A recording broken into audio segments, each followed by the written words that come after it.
Charlie, tell us more about this. The timing, maybe not so great.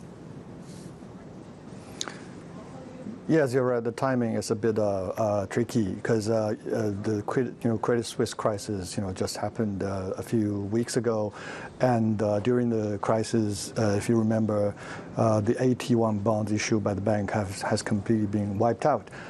So investors who are looking to invest in the bonds to be issued by the Chinese banks mentioned in the story here are going to be probably more cautious than before, and there have been reports some lenders have actually delayed their issue plan.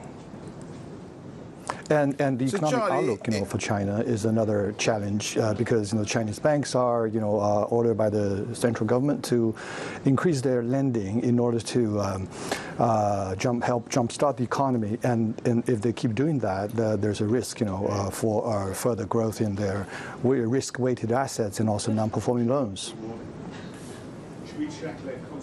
Charlie, so if the timing's not great, why do it now? Give us some context.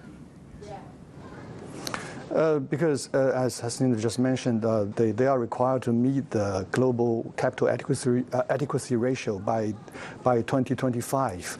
And this is a rule, the total loss absorbing capacity bond rule was first drafted back in 2015 by something called Financial Stability Board, which is a global entity set up by a group of 20 nations. And that's aimed to help avert a repeat of the dilemma that's happened after the 2008 banking crisis. And China issued its own version of the rule in 2021.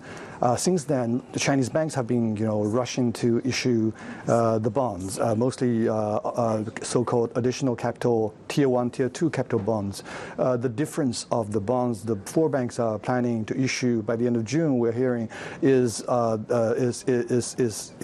in the seniority.